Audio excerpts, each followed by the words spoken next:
Introducción al derecho penal y teoría del delito. Bien, en la última clase entonces habíamos estado viendo eh, la pregunta primero de cómo podemos ordenar el concepto de delito en el derecho chileno.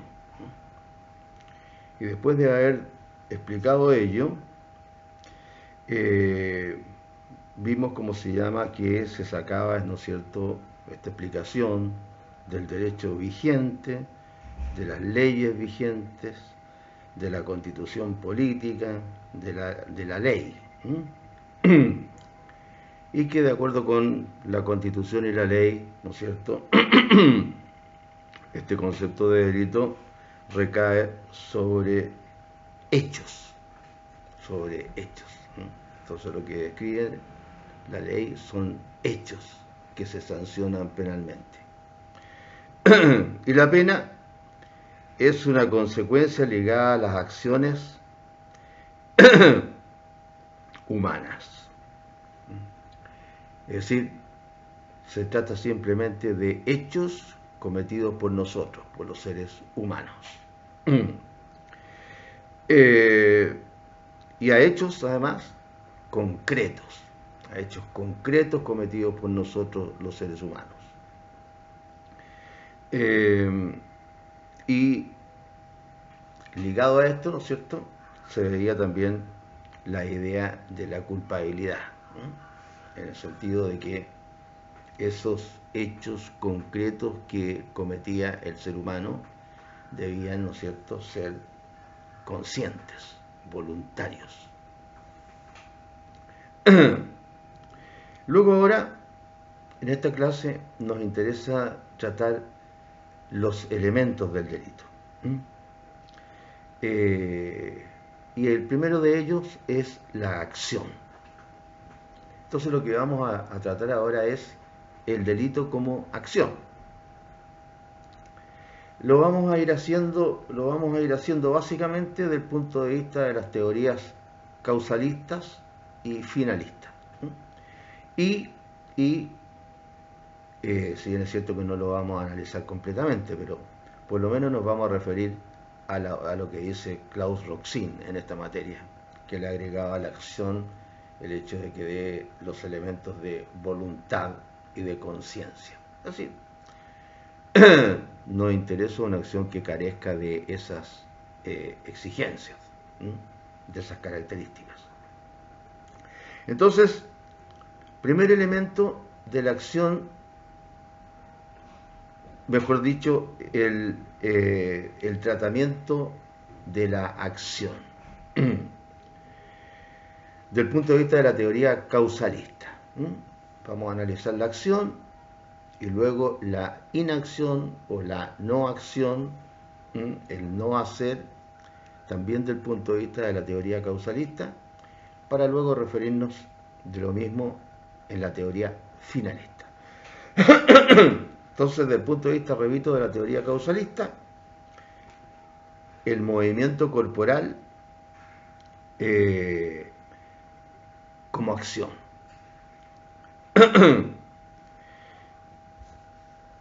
¿De qué se trata esto de acuerdo con la teoría causalista?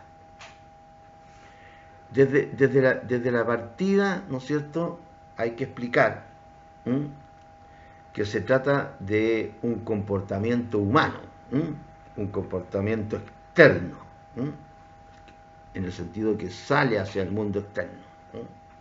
Es como que yo deje de estar estático, sentado, y haga algo. A pesar de que cuando estoy hablando también estoy realizando acciones. Y en teoría, pues, esas acciones podrían interesarle también al derecho penal. ¿Por qué? Porque, ¿no es cierto?, solamente con expresiones, solamente con la voz, podría cometer algún tipo de conductas que la ley sanciona, como pueden ser, ¿no es cierto?, las calumnias o las injurias. Es decir, se trata de, ¿no es cierto?, un movimiento corporal que provoca un cambio en el mundo externo. Eh, entonces, dentro de este estudio de la acción, dentro de la teoría causalista, vamos a distinguir tres elementos, ¿m? Que son el movimiento corporal o acción, el, la relación, el resultado primero, ¿m? Como segundo elemento, y en tercer lugar, el resultado, pero ya agregándole el nexo causal. Entonces vamos a hablar de la acción o de la inacción, del resultado y el nexo causal. Bien, el primer concepto entonces, ¿cuál es? El elemento del movimiento corporal o la acción. ¿En qué pone el acento esta idea del movimiento corporal? Pone el acento en el comportamiento externo y en la virtud causal de este comportamiento, que es provocar un cambio en el mundo exterior. Que es provocar un cambio exterior en el mundo exterior. Para los causalistas, la acción humana es una conducta voluntaria que consiste en hacer o no hacer algo que produce una mutación en el mundo externo, en el mundo tangible, ¿no es cierto? El mundo externo. El hombre no debe haber actuado como un simple cuerpo, como una simple masa. Es decir, si alguien muy forzudo levanta a un ser humano y lo tira contra otro y lo mata, no es una acción del punto de vista de lo que estamos viendo. Simplemente en ese caso el cuerpo humano estaría actuando como un objeto, como cualquier otro objeto.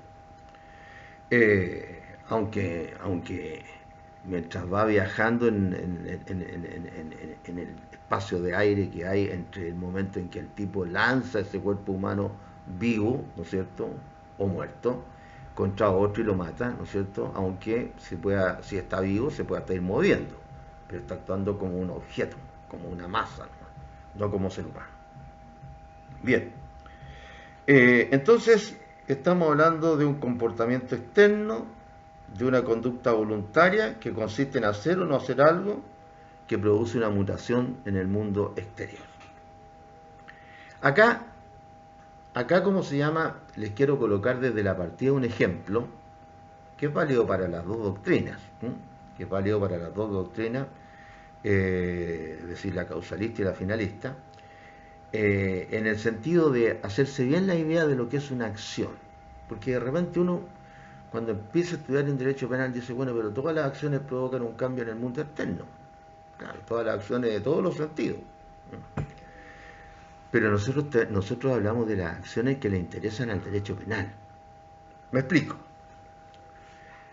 Si yo tengo una parcela y en esa parcela tengo algunos perales, por ejemplo, un peral, y yo estiro la mano y saco una pera del árbol que está en mi parcela que me pertenece, ¿cierto?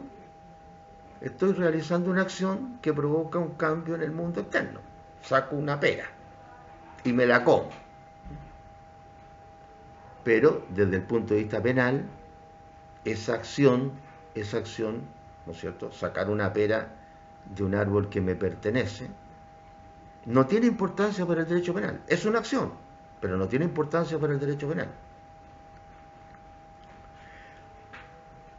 Por el contrario, si al lado de mi parcela hay un peral que es de propiedad del vecino y yo meto la mano por entre medio de la reja o no sé, pongo una escalerita o algo y meto la mano y saco una pera del árbol del vecino y me la como, estoy comiendo, aunque no me la coma, perdón, aunque no me la coma, estoy cometiendo un hurto. Si me la como, con mayor razón, terminé el proceso causal, ¿no es cierto? Me la comí la pera del árbol del vecino. Esta acción le interesa al derecho penal, porque es un delito de hurto. Un delito. Apropiación de cosa ajena sin o contra la voluntad de su dueño, dependiendo, ¿no es cierto?, de si hay violencia o no hay violencia, y ahí vamos a distinguir si hay robo o hurto, pero eso ya es otro tipo de explicaciones. ¿Mm? ¿Se entiende? Entonces, cuando hablamos de las acciones y después de las omisiones, vamos a hablar de las acciones y de las omisiones que le interesan al derecho penal. Si yo, por ejemplo, soy enfermero, enfermero, y le doy como corresponde su remedio al enfermo que está en la clínica, estoy realizando acciones. Estoy realizando acciones, ¿no es cierto? Pero esas acciones no le interesan al derecho penal. Pero si yo, cumpliendo mi labor de enfermero, igual, ¿no es cierto?, le doy un veneno a la persona que estoy cuidando, ¿no es cierto?, con la intención de matarlo y produzco el resultado de muerte, esa acción le interesa al derecho penal. ¿Por qué? Porque cometió un delito de homicidio. O si no se lo doy el remedio cuando tenía el deber jurídico de hacerlo, estoy cometiendo un homicidio por omisión. ¿Entienden? Así que tengan claro desde la partida lo que a lo mejor les parece obvio, ¿no es cierto? Obvio. Pero como yo soy reiterativo, se lo explico para que les quede claro, porque de repente cuando uno empieza a estudiar derecho penal, no queda bien clara esta idea de, oye, una acción es todo lo que provoca un cambio en el mundo externo. Sí, pero que le interese al derecho penal. Que le interese al derecho penal. Entonces, hay millones de millones de millones de acciones que no están descritas, ¿no es cierto?, en una norma penal y que sancione esa acción o esas acciones con una pena penal. ¿Entiendes? Bien, seguimos entonces.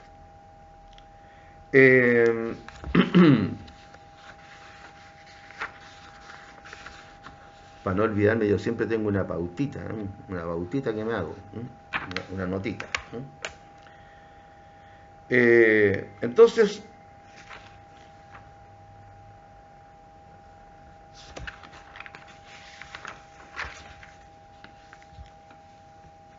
la acción, no obstante ser el elemento material básico del hecho punible, aisladamente considerada es irrelevante.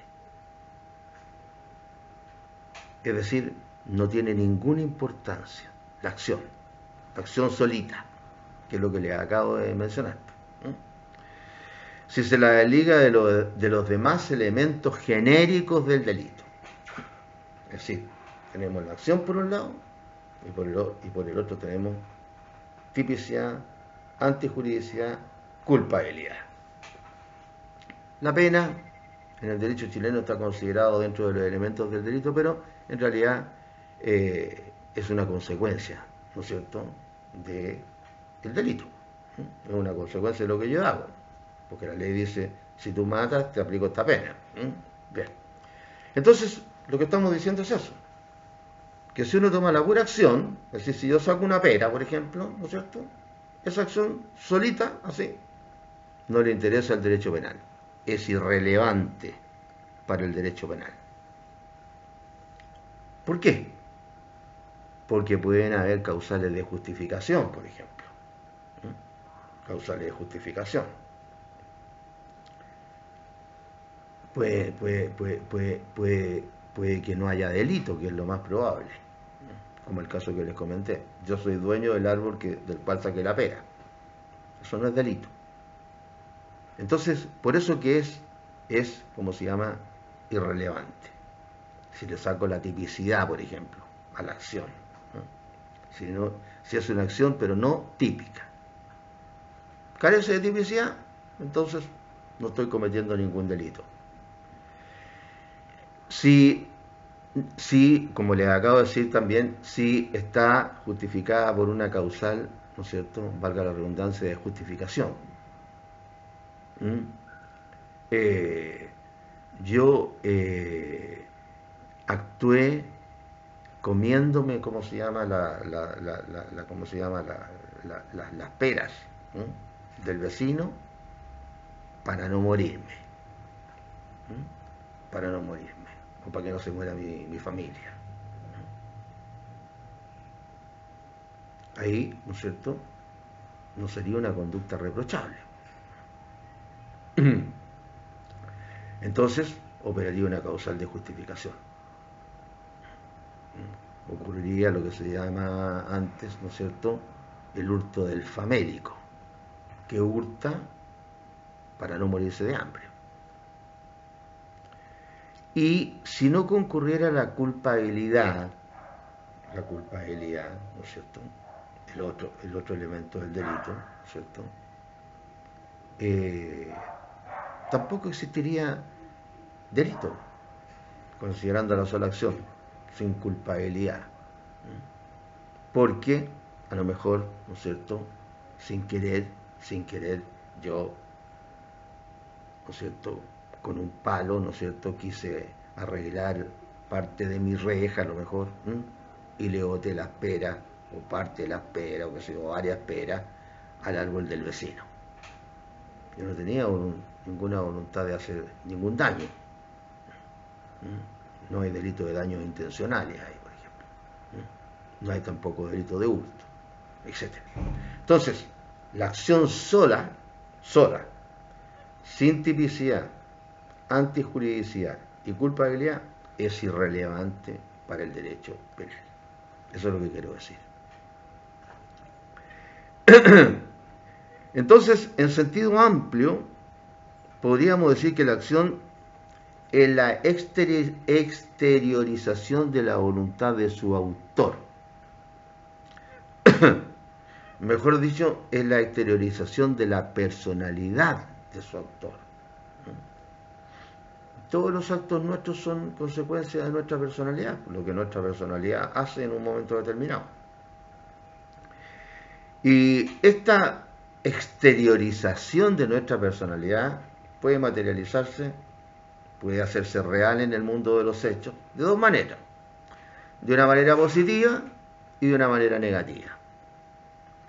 ¿Cómo se hace o cómo mejor se manifiesta esta exteriorización de nuestra personalidad a través de una acción en el mundo de los hechos?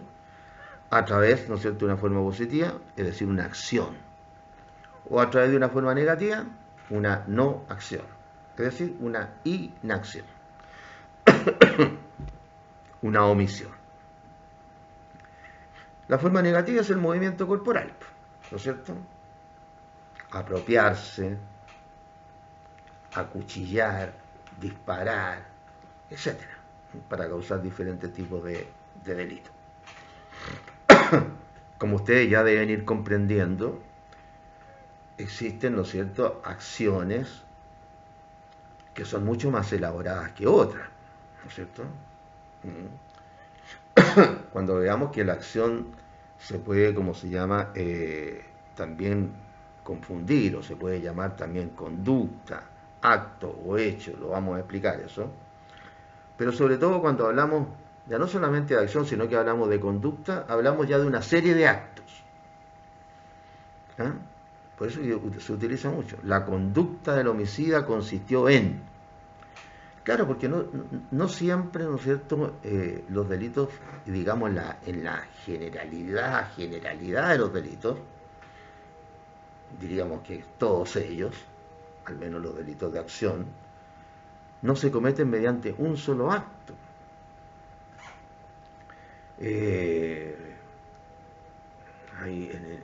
muchos de los delitos contra las personas, sobre todo, hay una preparación previa, un planeamiento previo incluso, que consta de varias acciones.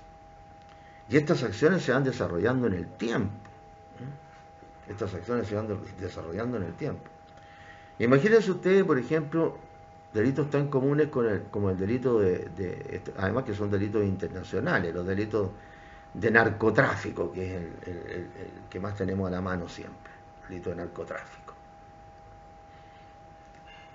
los grandes países proveedores, lo hemos dicho ya, se encuentran cerca nuestro, acá en el Cono Sur. Primer productor de cocaína del mundo, Colombia. Segundo productor de cocaína del mundo, Perú. Tercer productor de cocaína del mundo, Bolivia. Los tres, hay dos que los tenemos al lado, pegados. Somos como se llama, limítrofes. Perú y Bolivia. Y el otro lo tenemos un poco más lejos, hacia el norte. Después de Perú viene Ecuador, que es chiquito, y ahí está Colombia. Es bastante más grande. Entonces, o va la gente desde Chile a comprar a alguno de esos países, o alguna conexión, es decir, un coautor, ¿no es cierto? Un coautor o un cómplice, ¿no es cierto? Participa en la compra. Después ese producto, ¿no es cierto? Que puede ser pagado en Chile o desde Chile, etcétera, etcétera, etcétera. Ese producto tiene que ser trasladado para que se lo pueda vender el narcotraficante al consumidor final. Puede ser trasladado. Y a lo mejor ese producto es trasladado tal como se compró, o a lo mejor es trasladado, ¿no es cierto?, tal como se compró y se había comprado en bruto. Y entonces después requiere otra elaboración ya en nuestro país. O a lo mejor ya se compró elaborado y se vende elaborado. Y después en nuestro país hay que transportarlo. Normalmente desde el norte. Prácticamente tiene que atravesar todo nuestro país hasta llegar al centro de Santiago, por lo menos la mitad del país. Y de ahí se distribuye, qué sé yo, hasta dónde. Imagínense ustedes la cantidad de acciones individualmente consideradas que tienen esos delitos. Lo mismo ocurre con la trata de personas. Estos que lucran con esta desgracia que son los migrantes. Ellos no están, estos coyotes que los llaman, no están preocupados de la suerte del migrante.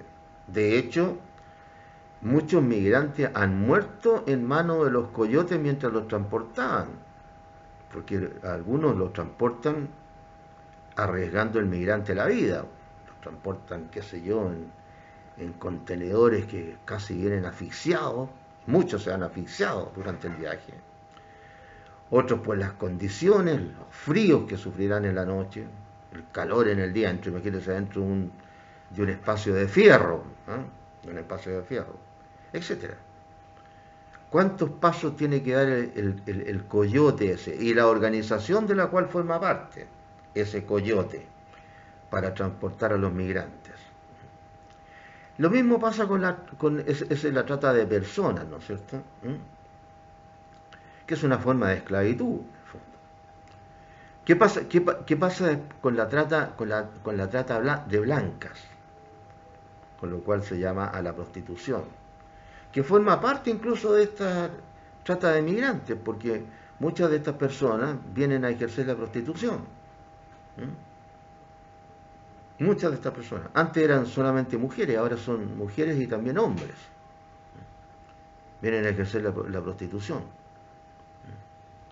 Se confunden delitos ahí. Delitos de violencia contra las personas, etcétera, etcétera. Lo mismo con la trata de armas. Es decir, estoy hablando de que normalmente las acciones son múltiples. No es una sola. A lo mejor lo más rápido que pudiéramos nosotros encontrar así como un delito, ni siquiera de una acción, sino que de varias acciones, pero mínimas, sería el caso, ¿no es cierto?, de un tipo que le cae mal a otro tipo en un lugar donde se están tomando unos tragos, por ejemplo, y se produce una discusión y producto de esa discusión saca una pistola o saca un puñal y pum, lo apuñala o le dispara en la cabeza al otro y lo mata. Quizás ese sería el caso más rápido.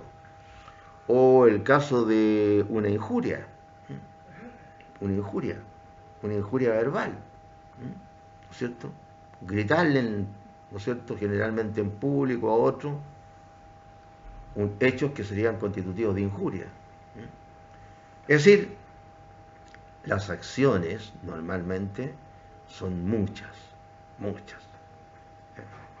Me atrevería a decir que generalmente son decenas o cientos, por lo menos, de acciones. ¿Para qué hablar de la estafa? Imagínense. En la estafa por esencia hay un engaño.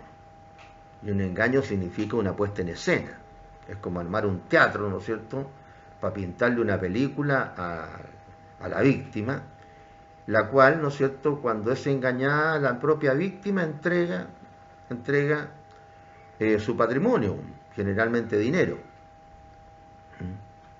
Por eso que a los estafadores, ¿no es cierto?, se los denomina los delincuentes intelectuales, los delincuentes bailosos. ¿Por qué? Porque no utilizan armas para hacer la estafa, para consumar la estafa, mejor dicho. Sino que muchas veces la propia víctima es la que le entrega su patrimonio. Pues le entrega el cheque que cobra después, ¿no es cierto?, ese que dice que tiene una importadora de auto, y que a través de la ambición que tenemos todos los seres humanos le promete un auto mucho más barato. Entonces el otro con eso dice, pucha, vamos a comprar un auto que vale 10 millones, lo voy a comprar en 3. Entonces, pum, entrega el mismo la plata. Y después nunca existió empresa de automóviles, ¿no? Aquí mismo en Arica ha ocurrido cuántas veces, cuántas automotoras han hecho este jueguito. Bueno, creo que queda bastante explicado, ¿no es cierto?, de que la acción normalmente no es una, sino que son muchas las acciones que constituyen un delito. Pero se habla del delito como acción, es decir, como movimiento que produce un cambio en el mundo externo. Entonces, para que exista la acción, ni siquiera es necesaria, ni siquiera es indispensable la efectiva realización de un cambio en el mundo exterior, sino que basta la posibilidad de que sobrevenga ese cambio para que exista esa acción. Entonces tiene que haber un cambio. Solo se exige que exista la posibilidad del cambio. Se sanciona, ¿por qué? Porque se sanciona no solamente el delito consumado, sino que también se sanciona el delito frustrado y la tentativa. Lo dice nuestro código. Lo dice nuestro código.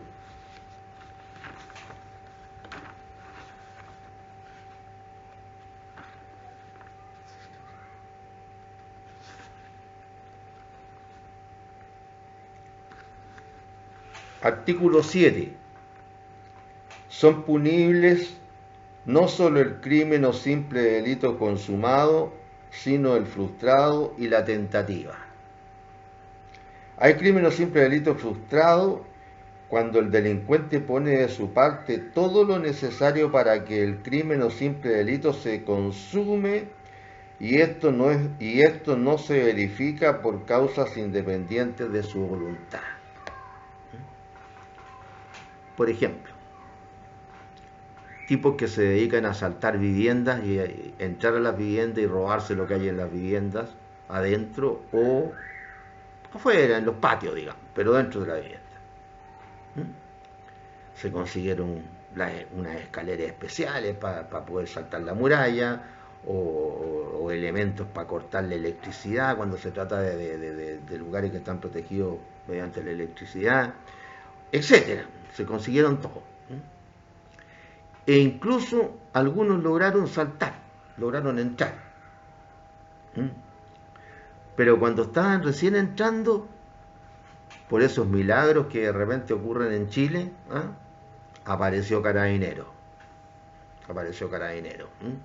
Con las balizas encendidas, porque Carabinero le gusta que lo vean de lejos, los delincuentes.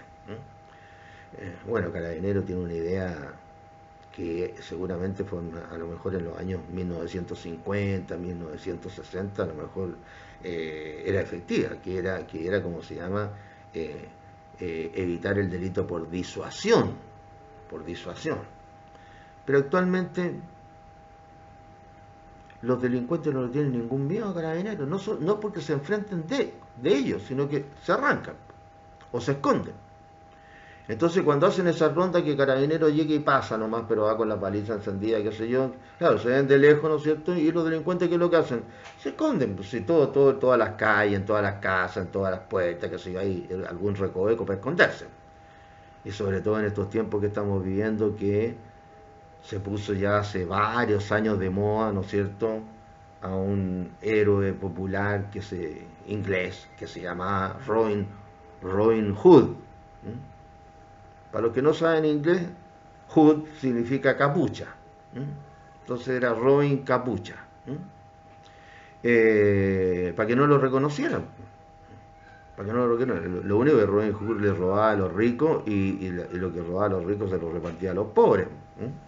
Pero los Robin Hood de ahora roban y se lo gastan ellos en zapatillas que cuestan 400 lucas, en unas collares de oro que les cuelgan hasta la cintura, cadenas de lo mismo en las manos, en las muñecas, que sé yo. Ahora los Robin Hood de ahora no reparten la plata a los pobres, no reparten.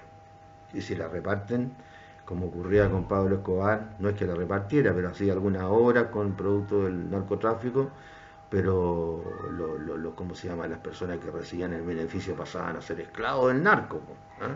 Entonces, no es una labor altruista, como pudiéramos decir, que hacen los Robin Hood de ahora. No, ahora la labor de los Robin Hood es negocio. Igual que como roban los que venden y roban, como se llama, con evitar de no pagar impuestos al Estado, ¿no es cierto? O cómo se llama, o que ocultan información contable. Igual, un negocio igual. Unos roban de una manera, otros roban de otra. Unos son violentos, otros no usan armas.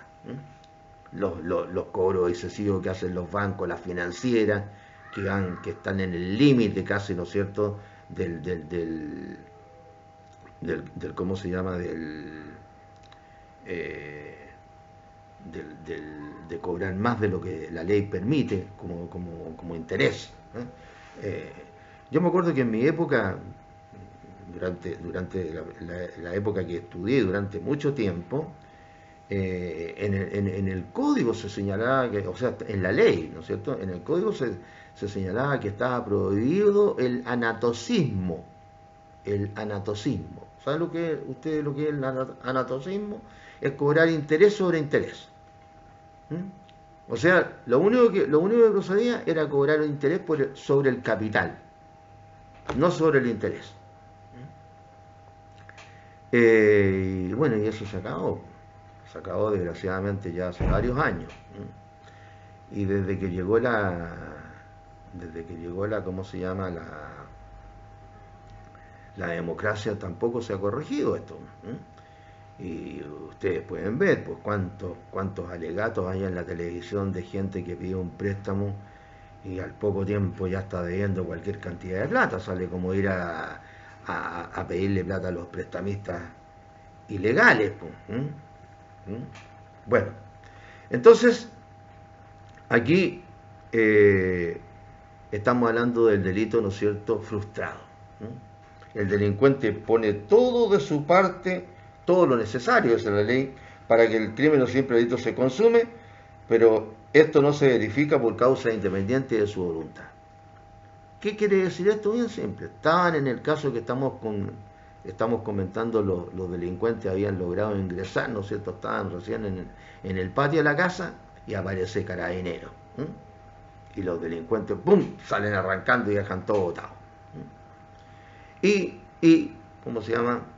¿Cómo se llama? Los carabineros se bajan, ¿no es cierto?, del furgón, si es que llegan a darse cuenta que estaban tratando de robar, si es que llegan a darse cuenta, y los tratan de perseguir, pero nunca los pescan. ¿Por qué no los pescan? Porque ustedes ven que los delincuentes son todos jóvenes, ¿no es cierto? Jóvenes, y generalmente son de una contextura normal, pues, normal. Mientras que si ustedes ven, ¿no es cierto? Generalmente, salvo uno que otro carabinero recién egresado, ven que los carabineros son todos gorditos, por no decir guatones de frentón. Entonces, claro, ¿cuándo va a pillar uno si uno está gordo a uno que está en buen estado físico? ¿Cuándo? Con zapatillas, con blue jeans, ¿eh? ¿Cuándo lo va a pillar? Nunca. Entonces ahí, el delincuente puso todo lo necesario para consumar el delito, y no lo logró. ¿Por qué? Por causa independiente de su voluntad. ¿Cuál causa independiente de su voluntad? Llegó carabinero. Llegó carabinero. O, en el caso de un homicidio, un tipo está esperando, ¿no es cierto? Un tipo está esperando, lo ha estado estudiando el comportamiento de su víctima y lo está esperando para matarlo. Está esperando para matarlo. Y ya está listo, ya está la víctima, ¿cómo se llama? Está entrando, por ejemplo, a su casa, ¿no? Está tratando de entrar a su casa, abrir la puerta, y ya le está apuntando, y de repente alguien lo ve, ¿no es cierto? Y pega un grito, pega un grito. Son auxilio, hay un delincuente, qué sé yo. Y pum, sale arrancando. Es decir, lo tenía listo para pegarle el balazo. Lo tenía listo. Pero tuvo que salir arrancando porque alguien gritó. Es decir, puso todo lo necesario para que el delito se consume, pero esto no ocurrió por causa independiente de su voluntad. Es decir, ahí tenemos un delito frustrado, que si lo llegan a capturar, ¿no es cierto?, se lo va a sancionar como autor de homicidio frustrado. Homicidio frustrado. Se lo va a sancionar en esa calidad. Pero también hay tentativa. La ley la describe también. Artículo 7. ¿no? Hay tentativa cuando el culpable da principio a la ejecución del crimen o simple delito por hechos directos. Da principio a la ejecución del delito por hechos directos. Pero faltan uno o más para su complemento.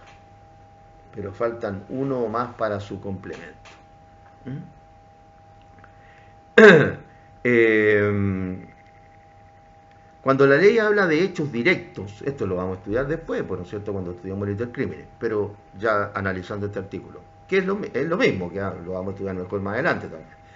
Cuando la ley habla de hechos directos se está refiriendo al principio de ejecución del delito. Es decir, que se realice el verbo rector. El verbo rector. Hemos visto que los tipos penales tienen todo un verbo rector, ¿no es cierto? O más de uno. Verbo rector. Tomemos un ejemplo para la tentativa ahora. El caso, ¿no es cierto?, de la violación.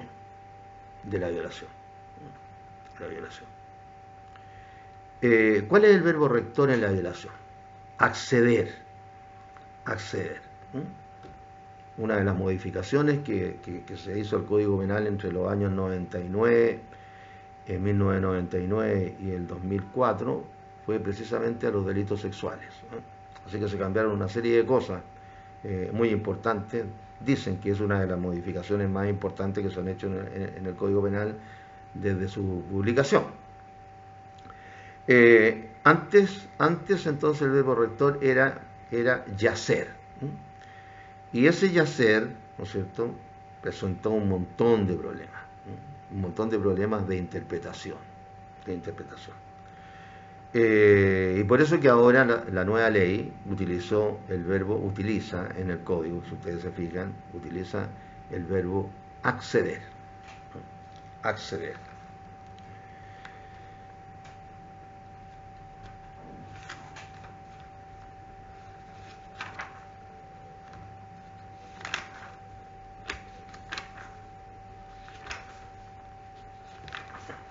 Estoy buscando para la violación y el estupro.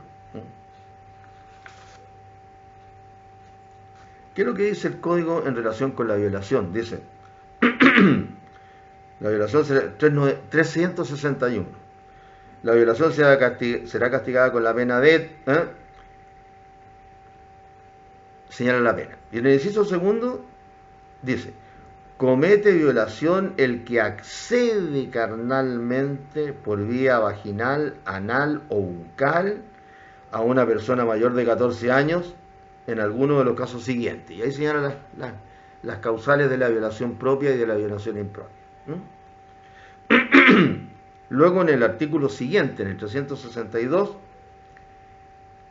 se trata de una situación igual de acceder, pero ahora lo único que cambia es, ¿cómo se llama?, la edad de la víctima. La edad de la víctima, que tiene que ser menor de 14 años, porque es un caso, ¿no es cierto?, de violación impropia, en la que no es necesario que la víctima incluso permita el acceso. ¿Qué es lo que dice la ley en el 362? Dice, el que accediere carnalmente por vía vaginal, anal o bucal a una persona menor de 14 años, será castigado con presidio mayor en cualquiera de sus grados, aunque no concurra circunstancia alguna de la enumerada en el artículo siguiente. Es decir, incluso puede estar de acuerdo con el hechor, pero no importa porque no tiene todavía 14 años, entonces no tiene una voluntad plena para acceder a la comisión de un delito. Y tampoco importa que concurra o no una causal de fuerza o intimidación, de que la víctima se haya privada de sentido, o cuando se aprovecha de su incapacidad para oponer resistencia, o cuando se abusa de la enajenación o trastorno mental de la víctima. Se encuentra privada de sentido o se abuse de la enajenación o trastorno mental de la víctima. Entonces ahí hablamos de acceso. Y lo mismo ocurre con el otro delito que exige la ley del acceso, que es el estupro, en el cual lo que cambia es la edad de la víctima y las causales, que son de menor, no sé si decir importancia o categoría, que las causales de la violación. En el estupro, que es el artículo 363, se señala: será castigado con presidio menor en su grado máximo a presidio mayor en su grado mínimo el que accediere carnalmente por vía vaginal, anal o bucal a una persona menor de edad pero mayor de 14 años, concurriendo cualquiera de las circunstancias siguientes. Y también se habla, ¿no es cierto?, de anomalías mentales, en este caso anomalías, cuando se abusa de una relación de dependencia de la víctima, no solo de dependencia laboral, sino que de dependencia de cualquier tipo, cuando se abusa del grave desamparo de la víctima y cuando se engaña a la víctima abusando de su inexperiencia o ignorancia sexual. Pero lo que me interesaba a mí era hablarles del verbo rector, acceder carnalmente. Acceder carnalmente, para que lo sepan desde ahora, a pesar de que ustedes van a estudiar Derecho Penal 2, o los tipos penales, esquemas legales, conductas penales, como quieran llamarlas, descritas por el legislador, que traen asignada una pena penal. Este acceso carnal se refiere a la penetración del sexo masculino en el ano, la vagina o la boca de una mujer o de un hombre. Ese acceso es al que se refiere la ley. Por eso es que incluso, ¿no es cierto?, cuando se trata del acceso, es decir, penetración con el sexo masculino, a otro varón, el único caso, ¿no es cierto?, en donde se sanciona el delito de sodomía es cuando se accede por un varón mayor de 18 años a un varón menor de 18 años. A un varón menor de 18 años. Entonces, bien clarito desde ahora, el acceso significa penetración, pero la penetración significa introducción del sexo masculino, es decir, del pene, en la boca, la vagina o el ano de una mujer o de un hombre. o de honor. Bien clarito, la ley no se refiere a otro acceso. Tanto es así que cuando se produjeron estas modificaciones, muchos quedaron disconformes porque dijeron, bueno, ¿y qué pasa con el principio de igualdad ante la ley? ¿Por qué se sanciona la sodomía masculina, pero no se sanciona la sodomía femenina? Entonces, eso no se había legislado el 1999, y el 2004 se trató de legislar en esta materia, pero no sancionando el homosexualismo femenino, sino que creando un tipo penal que es un abuso sexual agravado. Ustedes lo van a estudiar después, que consiste en la introducción de objetos o de animales. De objetos o de animales. Pero la homosexualidad femenina, ¿no es cierto?, carnal, no está sancionada. La homosexualidad masculina sí está sancionada en el caso en que un mayor de 18 años acceda a un menor de 18 años, varón del mismo sexo, obviamente. Entonces, le he estado hablando de este delito de violación y de estupro. ¿Por qué? A propósito de la tentativa, en donde acá se tiene que dar principio a la ejecución del hecho, ¿no es cierto?, para que haya tentativa. En este caso, tentativa de violación o tentativa de estupro. Es decir, tiene que haberse dado principio a la posibilidad del acceso. A la posibilidad del acceso. Entonces ahí van a ver un montón de ejemplos, ¿no es cierto?, en los que solamente se llegó, ¿cómo pudiéramos decirlo?, a los prolegómenos, es decir, a las preliminares, ¿no es cierto?, que tenían por objeto el acceso, es decir, la penetración por la boca, el ano o la vagina. Y no se llegó a consumar el delito.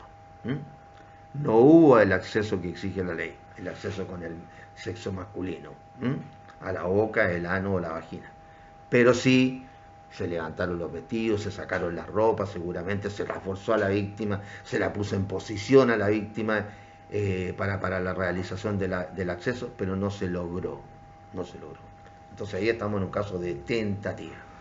Es decir, el hechor dio principio a la ejecución del hecho, por hechos directos, pero faltaron uno más para su complemento. Es decir, no se realizó el verbo rector. Bien, espero que con estos ejemplos vayan aclarándose las cosas, pues esa es la idea. Entonces, se sanciona solo el delito consumado. La ley no define el delito consumado. Ustedes vieron ahí que en el artículo 7 se habla, y tampoco en otros artículos se dice lo que es delito consumado. Pero se entiende, ¿no es cierto? La doctrina se ha encargado de decirlo, ¿no es cierto?, que existe delito consumado cuando se cumplen con todos los requisitos del tipo legal. Con todos los requisitos del tipo legal. Ahí hay delito consumado. Y estos todos los requisitos, cuando se cumplen todos los requisitos del tipo legal, va a variar dependiendo del tipo legal. El que mate a otro, si alguien mata a otro que está vivo, ¿no es cierto?, va a haber que establecer, ¿no es cierto?, que una persona, no sé, pues, disparó, acuchilló a otro, ¿no es cierto?, que estaba vivo y le produjo la muerte. Si es de manera consciente, ¿no es cierto?, y voluntaria, hará un homicidio, y si lo hizo de manera involuntaria, porque no quería el resultado o porque no lo previó, no fue ni previsto ni querido, entonces ahí habrá un cuasi homicidio, que se llama, o en otros países lo llaman un homicidio culposo. Pero ¿no es cierto?, estamos hablando de que no se define el delito consumado. No se define. Y siguiendo con nuestra acción, tampoco es indispensable que la gente ejecute la acción mediante su propio esfuerzo corporal, porque para producir el resultado puede valerse de fuerzas o energías que él ponga en movimiento. Incluso el hechor ya no tiene por qué realizar él las acciones, sino que puede poner en movimiento las acciones hasta de la propia víctima.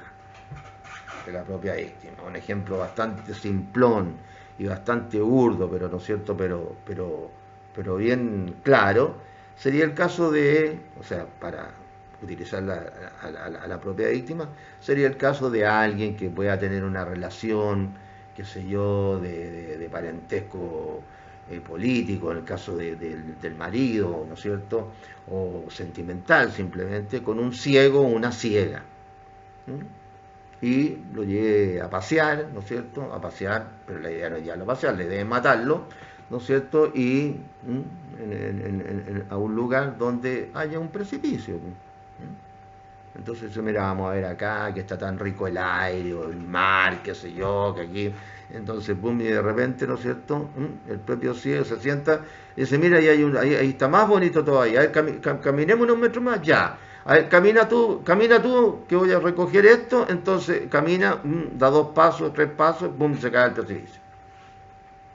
El otro ni siquiera ya ni le empujó, a pesar de que si le pegara así un golpecito nomás y se cayera el precipicio sería también cuestión de que el otro dijera que se cayó solo el ciego, por andar haciendo cuestiones que no le correspondían. Claro, ¿por qué? Porque va a estar solo la declaración del que quiso matarlo y lo mató, y la del otro ya no va a estar. ¿Por qué? Porque se murió, po. Salvo que haya justo, el que no falta nunca y que haya estado mirando en una colina que se yo haya visto todo. Pero eso ya es más de película, no de la realidad. Entonces, ni siquiera es indispensable para que haya acción que el movimiento corporal que provoque este cambio en el mundo externo lo realice el hechor, sino que puede poner en movimiento diferentes tipos de fuerzas o energías él. O incluso, como el ejemplo que puse, utilizar ¿cómo se llama?, la propia energía de la víctima. ¿Se acuerdan ustedes, que son peliculeros, sobre todo los varones que ven estas películas, El Depredador 1? ¿Se acuerdan? ¿Se acuerdan ustedes que, claro, era película, por eso que le ganó el Schwarzenegger al Depredador, pero en la vida real ganarle a ese tipo que hasta se desaparecía era re difícil? Pero bueno, ¿se acuerdan ustedes que ahí cuando pelean al final el jovencito de la película, el Schwarzenegger, hizo una serie de trampas? Una serie de trampas, y el depredador le venía pegando, pues si el depredador le pegaba charchazos nomás ¿cómo se llama?, al tremendo, ¿cómo se llama?, Schwarzenegger, ¿no es cierto?, Mr. Universe en su momento, y de cada charchazo lo tiraba por allá, pues, imagínense. Imagínense, lo hubiera querido ahorcar, tenía unas tremendas uñas el depredador, entonces le habría enterrado la uña en la garganta y lo mata al tiro.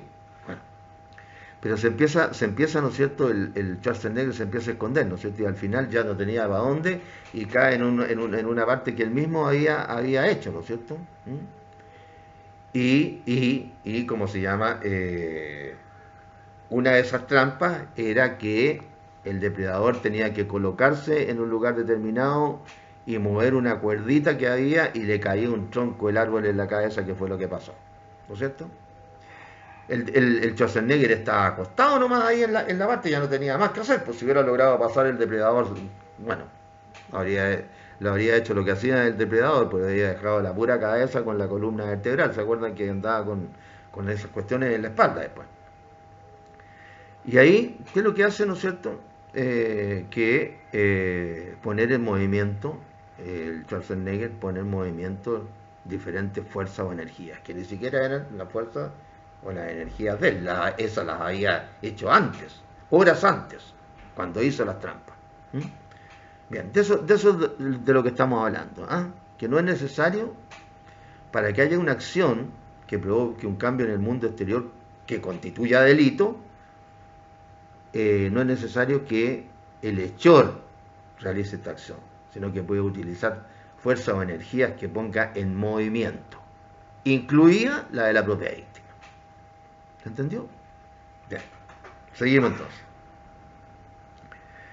Ahora vamos a entrar en esa parte que yo les hablaba de que se habla de acto, conducta y hecho. Se dice tradicionalmente, seguimos hablando de la teoría causalista, se dice tradicionalmente que a la acción también se la designa como conducta, como conducta. Después vamos a hablar de acto y de hecho. También se la designa a la acción como conducta. ¿Cuándo? Cuando se desenvuelve en una serie de acciones, en un comportamiento, por lo que abarca mucho más que la acción, que una acción. Esto se lo dije al comienzo, cuando les puse el ejemplo de este delito a distancia que se denomina en este caso el narcotráfico. Vamos a hablar más adelante de los delitos a distancia. Pero eso hay para explicar el delito desde el punto de vista de la voluntad de los delitos, más que la distancia. Pero ahí hablamos de que normalmente todos los delitos se desarrollan en una serie de actos, que al final conforman una conducta. Por eso que también se habla de conducta, no son cosas distintas. Si ustedes dicen la conducta que realizó el delincuente anoche y mató a la víctima, si lo dice por ejemplo un detective, dice la conducta que realizó el delincuente para matar a la víctima, es lo mismo que diga los actos que realizó el delincuente para matar a la víctima, lo mismo. Se ahorra palabras nada más, pero es lo mismo. Conducta, una serie de actos. Estamos hablando siempre para cometer un delito penal, porque uno realiza una serie de actos para todo. Yo para hacer las clases tengo que colocar, ¿no es cierto?, la mesita, tengo que colocar ¿cómo se llama?, el computador, tengo que colocar mis apuntes, mi código, etcétera. Claro, todos son una serie de conductas, casi nunca una sola. Si uno se come un sándwich no es una pura mascada, son varias mascadas. Y después de la mascada viene la masticada. Entonces, no es nada en el fondo que sea un solo acto. Normalmente es una conducta, es decir, una serie de actos. El acto a veces ocurre cuando la acción es simple, coincide con el acto. No obstante lo cual, la acción normalmente es compleja y se descompone en un cierto número de actos o segmentos, en una serie de movimientos corporales, sin que ello altere su naturaleza jurídica. Es de nuevo lo mismo, ¿no es cierto? Siempre se trata de una serie compleja de actos. Diríamos que lo más, ¿cómo se llama?, lo más posible de señalar como ejemplo de un solo acto sería un delito de injuria. Que alguien le gritara a otro, ¿no es cierto?, en una calle concurrida, por ejemplo, el 21 de mayo, acá en Arica, le gritara cuando anda gente, ¿no es cierto?, porque si no hay nadie no se cometería el delito, nadie sabría. Y que le gritara de una vereda a la otra, por ejemplo, o de alguna cierta distancia, que está todo el mundo ahí caminando, escuchando, ¿no es cierto?, y que le gritara tengo que buscar una palabra, porque ahora como está tan cambiado el mundo, a la gente le pueden gritar lo que sea y tampoco le importa un comino, ¿no? Pero que le gritara, ¿no es cierto?, sinvergüenza. Podría ser sí, una palabra, a pesar de que sinvergüenza hay que mover la boca varias veces, ¿no es cierto? Bueno. o que le gritara ladrón. Una cosa así. Podría ser un delito de injuria. Bueno, estoy hablando solamente del punto de vista de la acción, ¿no? Después, ¿cómo se llama?, que es la víctima la que le da el sentido a la injuria, etcétera. No entro en esa materia, solamente desde el punto de vista de la acción. No se me ocurre en este momento un delito de un solo acto, porque en el mismo caso, por ejemplo, de alguien que le pegue un balazo en la cabeza desde 1 metro a otro, pero tuvo que sacar la pistola primero, tuvo que pasar la bala en la pistola, o sea, ya no es un puro acto, son varios actos. Así que deben haber, si uno se pone a buscar, deben haber varios ejemplos, pero si a la pasadita, yo diría que el de injuria. Podría ser un solo acto, con una palabra, porque si le dice, sinvergüenza, trabajaste en la municipalidad y te llevaste la plata del caso tanto para tu casa, etc., ya ni siquiera eso, ¿no es cierto? Así que normalmente es una serie de actos. Y también se habla de, o se designa la acción, ya no solo como conducta, ya no solo como acto, cuando la acción es simple, sino que también se habla de hecho, de la acción como un hecho. ¿Cuándo? Cuando ocurre, por ejemplo, que provenga de la naturaleza o del hombre. De la naturaleza o del hombre. Estos casos que podemos hacer, ¿no es cierto? Si son de la naturaleza se puede aprovechar, ¿no es cierto?, a alguien de la naturaleza para cometer el delito. Digamos, incluso sin saber lo que va a pasar. Alguien que tenía, como se llama, la intención de matar a otro, ¿no es cierto? Y, como se llama, por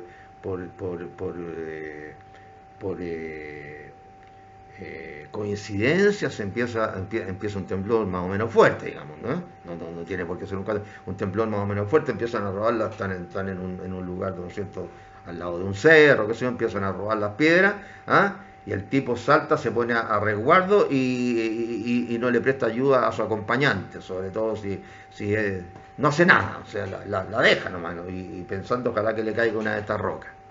Ahí ni siquiera sabía. Ahí, ¿no es cierto?, es un acto de la naturaleza. Y también del hombre mismo, cuando, ¿no es cierto?, es el hechor el que utiliza a la propia víctima para que se consuma el delito. Entonces la acción consiste en un puro movimiento corporal que causa una modificación en el mundo externo. Como estamos hablando de la teoría causalista, esta idea de este movimiento corporal que produce un cambio en el mundo externo para la teoría causalista está ligado con el positivismo, tanto con el positivismo filosófico como jurídico. ¿Por qué? Porque en el positivismo filosófico y jurídico se conciliaba este concepto de acción con las ideas filosóficas y científicas que estaban predominando en la época del positivismo, por su carácter naturalista. Estamos hablando ya, ¿no es cierto?, que habían ocurrido los grandes descubrimientos, tanto geográficos como científicos, habían habido muchos avances, ¿no es cierto? Imagínense ustedes las solas circunstancias que demostró Colón, o sea, que la Tierra no era plana, sino que la Tierra era redonda. Imagínense a partir de ahí. Bueno, después vinieron los descubrimientos, que sea otro, geográficos, y también los científicos, porque para un físico, un matemático, ¿no es cierto?, ¿cómo se llama?, un geometra, no sé, los que estudian geometría, etcétera, imagínense que le cambien todo el fundamento, ¿no es cierto?, de la ciencia, sobre todo a un físico. Entonces, este concepto de acción estaba enraizado con el concepto de las ideas predominantes de la época, que eran de carácter naturalista. La acción tenía una consistencia física, era verificable de manera empírica, se podía establecer que se había realizado esa acción, la acción de matar, la acción de robar, la acción de violar, etc. Y se insertaba en la cadena de los fenómenos naturales, de los fenómenos causales, que son los fenómenos de la naturaleza.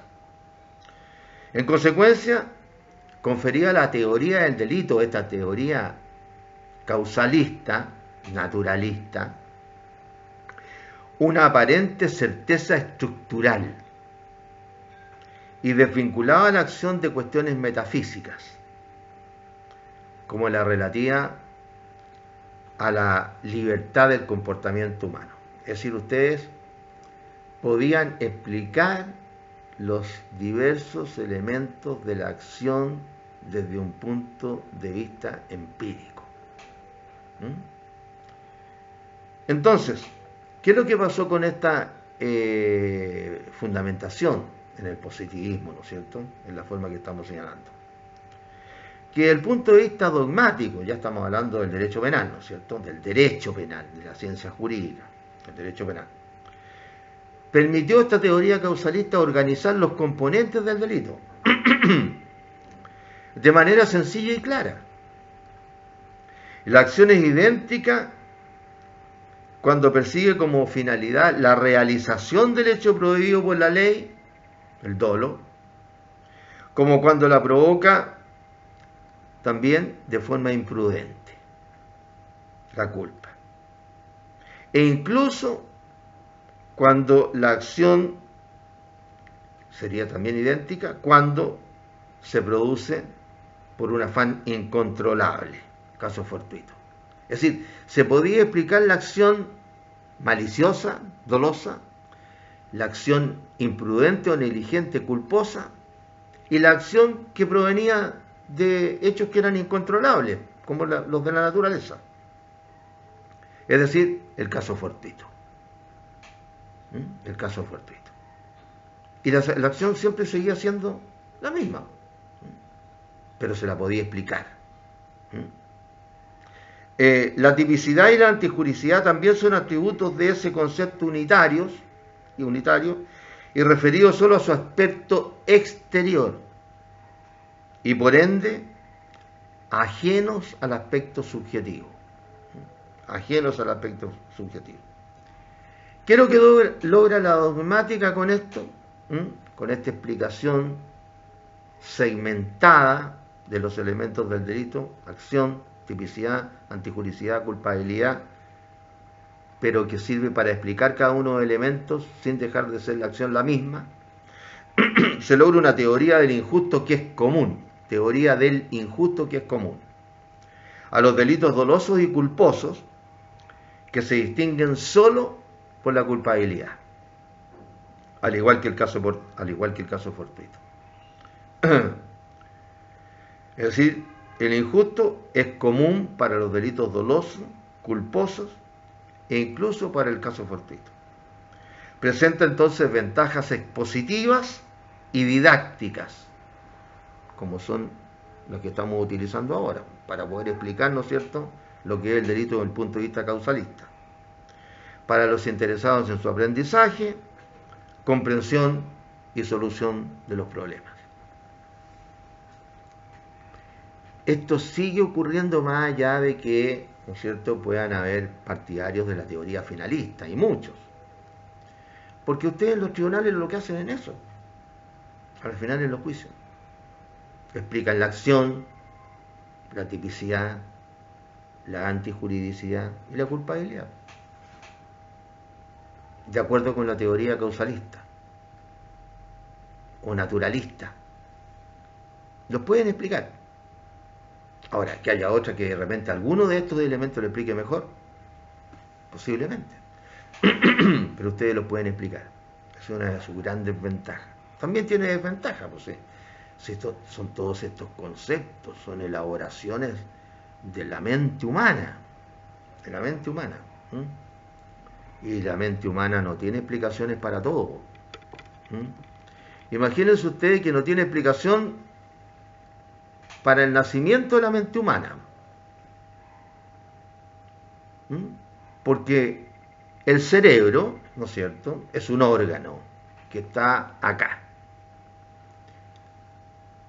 Cuando nosotros nos tocaba obligatoriamente en medicina legal, que era un ramo obligatorio de 1 año en mi época, no era obligatorio ir al menos a ver 3 autopsias.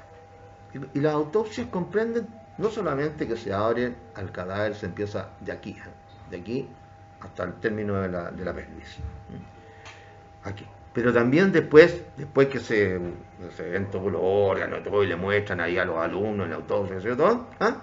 Después se abre el cerebro. Ahora hay unas maquinitas que de estas ¿cómo se llama? Que dan no sé cuántos miles de revoluciones por segundo, no sé cuántas serán. Entonces una cuestión de y pum, le sacan la tapa como un casquito, así, como el gorro de los judíos, así, una cosita así. Y después en teoría se lo pueden poner a volver a poner. ¿Qué es lo que hacen cuando lo operan del cerebro a uno? Lo destapan, ¿no es cierto? Normalmente se deja como de aquí, se empieza a abrir de aquí para atrás. ¿Eh? Primero lo pelan para que no moleste el pelo. ¿Eh? Después se abre de aquí para atrás. Y de atrás, pum, de adelante, cosa que esta parte que, para que no quede tan feo, ¿eh? Entonces aquí se cae para adelante. Y lo pegan, que se le sacan el coágulo, por ejemplo, aquí, y después, pum, le ponen la tapa de nuevo. ¿Eh? Bien, entonces el cerebro, los médicos y los que están ahí, qué sé yo, nosotros cuando éramos estudiantes, podíamos ver en la autopsia que el cerebro es un órgano tangible, se puede tocar, se puede mirar, se puede oler. Y ese órgano tangible crea un ente que la mayoría denomina mente, otros lo denominan alma, etc. Y este ente que es inmaterial, pero que sale de una cosa material que es el cerebro, esta mente que es inmaterial, a su vez dirige el cerebro. ¿Qué tal? Dirige el cerebro. Porque es la mente, o mejor dicho, es la mente que es interna, intangible, ¿no es cierto?, donde se encuentra la moral. Y la manifestación externa de la moral, es la ética. La ética. ¿Y qué significa la ética? Significan los valores. Nadie ha podido definir los valores. Todos sabemos qué son, pero no se pueden definir. O sea, no basta con decir son buenos, son cosas buenas, eso no es definición. Pero existen, cosa curiosa, ¿eh? Nadie lo ha podido definir, pero existen. Nadie puede decir, ¿no es cierto?, que no existe el amor, que no existe el odio, que no existe la justicia, que no existe la venganza, que no existe la traición. Es decir, valores positivos y valores negativos. Pero parece que no hay un espacio acá, dentro del cerebro estoy hablando, ¿eh? Una parte del cerebro, y dentro de esa parte del cerebro una célula o un conjunto de células, ¿no es cierto?, donde esté esa célula que es la que se refiere a la justicia. Parece que eso no existe, sino que eso es consecuencia de la creación del cerebro. Porque ¿cómo actúan las células cerebrales? Las células cerebrales, que se llaman neuronas, y de ahí viene la talla, ¿no es cierto?, que uno cuando se le olvida algo dice, oye, ¿sabes qué? Me está fallando la única neurona que tengo, o otro le dice a uno, oye, que tenéis pocas neuronas. No sé si ustedes habrán echado esa talla en algún momento. Estas células cerebrales actúan en circuitos. Y de hecho, hasta donde yo tengo conocimiento, no se olviden que yo soy profesor de medicina legal hace años, me ha tocado estudiar la medicina legal psiquiátrica, y ahí se estudia cómo se llama el cerebro. Y algo hay que algo hay que saber de la cosa.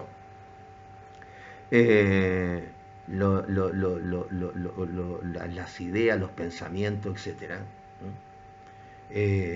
no se producen ni siquiera en las neuronas que actúan en circuitos, sino que se producen en unos espacios que quedan entre esos circuitos de neuronas.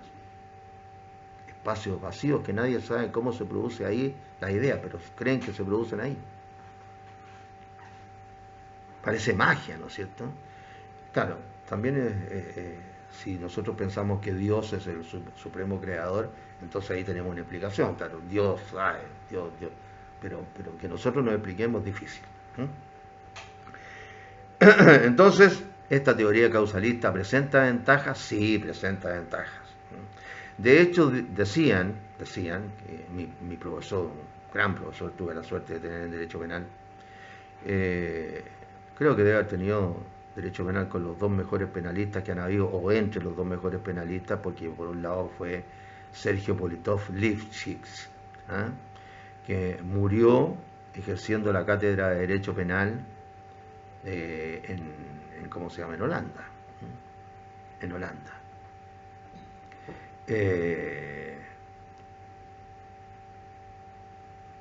Y el otro fue Juan Busto Ramírez.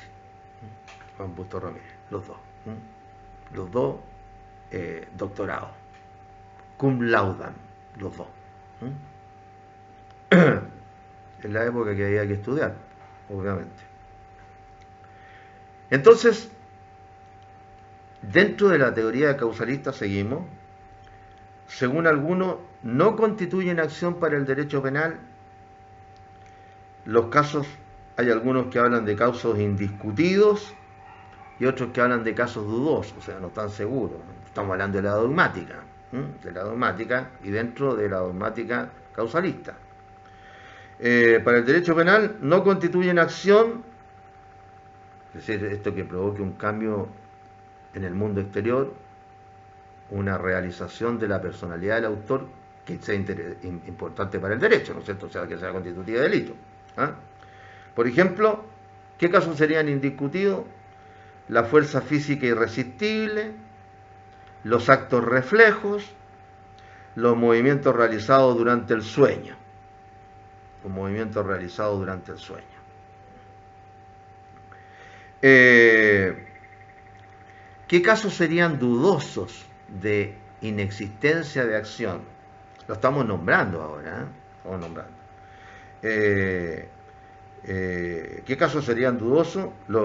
Las acciones de los menores y de los enfermos mentales. Y de los enfermos mentales. El sueño hipnótico. Los actos habituales y pasionales. En materia, ¿cómo se llama? En materia de medicina legal, me ha tocado leer su buena parte de esto de la hipnosis, y me he dado cuenta de que existe bastante ignorancia entre nosotros, ¿sí? No entre los chilenos en general, de lo que es la hipnosis, qué puede provocar la hipnosis, etcétera.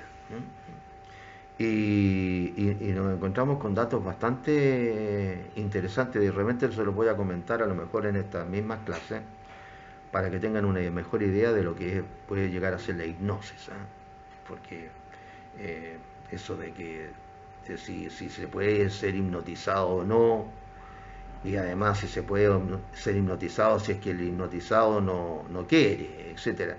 Y si existe una verdadera hipnosis o no es así, etcétera. ¿Sí? Hay mucho mito acá, no todo eso. Por ejemplo, venía una época, me acuerdo hace años atrás, la televisión chilena, un español que se paraba ahí delante de la audiencia y le hacía ¡pum! Y los dejaba dormidos a todos. Eso es mentira.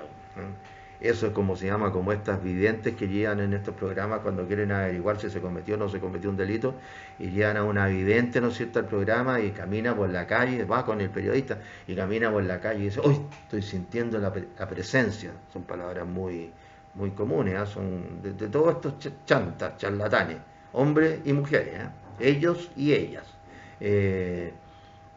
Estos chantas usan palabras generalmente siempre las mismas. La palabra energía es de la más recurrente. Este lugar tiene mucha energía, etcétera.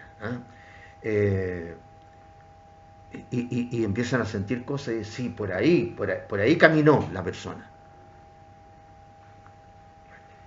Hay gente que le cree, sí, por eso que hacen los programas con ellos. Aquí mismo en Arica había, ¿cómo se llama? que ella la suerte, ¿no es cierto?, esta bruja que la llaman en buen sentido, que sea simpático, ¿ah? Que tenía cualquier cantidad de plata, ¿no? Porque dicen que estaba llena toda la vida la consulta. ¿Ah? Le tira la carta y le dice, no, tú te vayas a casar con uno que tiene rata plata, o con un gallo que es re bueno, qué sé yo. Hay gente que cree. ¿Qué le vamos a hacer? Ahora, según otros, ¿eh?, tampoco constituyen acción para el derecho penal los hechos de los animales y de las cosas inanimadas. Esto sí, obvio, ya lo hemos visto, ¿no? Los hechos que no provienen de las personas naturales, sino que los que provienen de las personas jurídicas. Eso, como las personas jurídicas son una creación intelectual y forman parte del sistema normativo, esto es discutible. Esto es discutible, porque si las personas jurídicas están formadas por las personas naturales, individuales, ¿no es cierto?, los seres humanos, entonces hay diferentes formas de sancionar a las personas jurídicas. Hay, ¿cómo se llama?, estados que lo sancionan a la sola persona jurídica, otros que sancionan a, a las personas que conforman a las personas jurídicas que participaron en el acto, como en el caso chileno, y otros que sancionan a los dos, a la persona jurídica, ¿cómo se llama?, y también a los que participaron en el acto delictivo de la persona jurídica, que es la tendencia en Chile ahora, que empezó con la sanción que se hacía en la ley, en una ley muy cortita, que es la ley antimonopolio, que empezó sancionando a las personas jurídicas. Así que ahí, no sé, no estoy claro. Si se entiende la acción como un movimiento corporal, evidentemente que las personas jurídicas, como personas jurídicas, no tienen movimientos corporales, porque las personas jurídicas no son ni el pedazo de papel en la notaría que constituye la persona jurídica, ni el edificio donde funciona la persona jurídica, ni las ganancias de la persona jurídica, etcétera. Bien. Tampoco serían acción como movimiento corporal los hechos que no provienen las actividades puramente internas del hombre que no se manifiestan externamente. Claro, eso es una característica del derecho penal, ¿no es cierto? Que el derecho penal no pena los deseos, no pena las acciones que no se manifiesten externamente. Ya lo hemos dicho, ¿no es cierto? A lo mejor a uno le cae muy mal, qué sé yo, que puede llegar a pensar cosas que son constitutivas de delito que uno quisiera hacerle, pero una cosa es que las piense y otra que las haga. Los pensamientos no son penados. Hay hasta un aforismo jurídico en latín, ¿cómo se llama?, al respecto. Me parece que es cogitationa poenas nemo patitur. Creo. Cogitationes poena nemo patitur. Estoy casi seguro, pero como no, porque no parezca que un aforismo en latín, pero como se lo repetían a uno tantas veces varios aforismos latinos en latín en la época mía, bueno, algunos me acuerdo, algunos me acuerdo. Me parece que los pensamientos no son penados.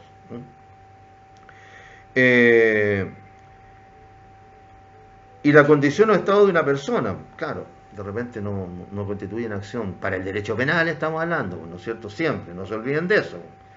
Porque el comportamiento que se manifiesta en el mundo externo está lleno todos los días, uno a cada rato. Pero estamos hablando de los que interesan al derecho penal. La condición o estado de una persona, sí, ¿no es cierto? Si por ejemplo un niñito de 3 años le deja caer el agua hirviendo en la cara a la madre cuando está al lado de él, claro, porque el niño no tiene, es un infante. Dentro de la etapa de desarrollo del ser humano, ¿no es cierto?, se estableció una edad para señalar la responsabilidad, ¿no es cierto? ¿Por qué? Porque todo, ¿no es cierto?, llega un momento en que suponemos los seres humanos que ha terminado su evolución. Y para estos efectos, ¿no es cierto?, hasta el cerebro. Entonces, claro, termina la evolución en el caso de las mujeres para la procreación antes que en el caso de los hombres. Por eso que para las mujeres se habla de 12 años y para los hombres 14 años, la etapa de la pubertad. Bueno, con el cerebro pasa lo mismo. Entonces, los actos, ¿no es cierto?, de las personas menores, ¿ah? Y sobre todo los infantes no pueden ser penados. Y lo mismo el estado de una persona. Muchas veces se ha dicho que en determinadas circunstancias o bajo determinadas circunstancias una persona puede actuar de manera, ¿no es cierto?, que los hechos no constituyan una acción para el derecho penal. Y no hay acción entonces cuando puede afirmarse que el sujeto solo ha tomado parte físicamente en el hecho, pero sin intervención de su voluntad, en la condición del mismo hacia un fin. Claro, participó como les dije antes, que lo tomaran a un ser humano y lo lanzaran contra otro y lo mataran. Y mataran a otro con una persona como un objeto. Viendo un programa ayer, justamente una persona de estas personas muy esforzadas que hay en el sur, específicamente en Chiloé, en estos programas que son de Chile, una señora contada, pobrecita, muy trabajadora, una señora que tuvo muchos hijos, que una vez le pasó que por ir en el bote, que sigue todo esto, y cuando estaban descargando el bote, un tipo se resbaló y le cayó sobre su estómago y ella estaba embarazada, no sé, tenía varios meses y pobrecita, sufrió un aborto ahí ya tremendo. ¿Sí? Claro, pero el tipo dice, se resbaló, etcétera, ¿no es cierto? Ahí en el muellecito salía y se cayó arriba de la señora. Bueno, eso no es acción. ¿Por qué? Porque ahí el ser humano no está actuando conscientemente o voluntariamente, sino que está actuando como un simple cuerpo. Como un simple cuerpo. Eso es lo que podemos señalar respecto de la acción, es decir, de este movimiento corporal activo. Y ahora vamos a decir algunas cosas respecto de la omisión, es decir, de la conducta pasiva. No hay movimiento corporal. Es decir, la omisión consiste en la no ejecución de un acto positivo, teniendo el deber jurídico de ejecutarlo, o la no realización del acto esperado y legalmente exigible. Dos situaciones. No ejecución de un acto positivo, teniendo el deber jurídico de ejecutarlo, o no realización del acto esperado, pero legalmente exigible. El simple no hacer, la simple inercia, es insuficiente para constituir el delito si no va acompañado del deber jurídico de obrar. El sujeto activo está restringido por el tipo legal a aquellos sujetos que tenían el deber de realizar la acción omitida. La acción omitida. El tipo que está a cargo de una playa o de una piscina. Si alguien se empieza a ahogar y está dentro de su horario, qué sé yo, etcétera, ¿no? Cumple con las condiciones de su contrato, tiene que actuar para intentar salvar a la persona. Si no lo hace, ¿no es cierto?, hay un delito por omisión. Por eso es que entre las clasificaciones de los delitos según su forma de aparición se distingue entre delitos de acción y de omisión. Y dentro de los delitos de acción están los de omisión, dentro de los delitos de omisión están los delitos de omisión pura, simple o propia, y los de omisión impropia o de comisión por omisión. Y los de omisión pura, los de omisión simple o de omisión propia, consiste simplemente en no hacer algo, en no realizar el acto esperado y legalmente exigible. Es decir, son los que nosotros entendemos más fácilmente cuando existe el deber jurídico de actuar. El caso que les pongo de este ¿cómo se llama?, salvavidas que está en la playa, o del salvavidas que está en una piscina.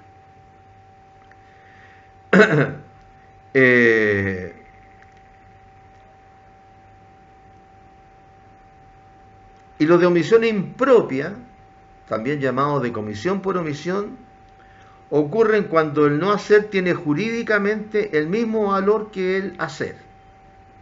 El hacer o el no hacer tiene jurídicamente el mismo valor. Son verdaderos delitos de acción por ser esencialmente prohibidos el precepto legal violado. pero el resultado se obtiene mediante una omisión, encontrándose el hechor obligado a actuar por mandato de la ley, de una obligación o porque el peligro nace de una actividad voluntaria. O porque el peligro nace de una actividad voluntaria. Por ejemplo, lo que habría que explicar cuando el peligro nace de una actividad voluntaria.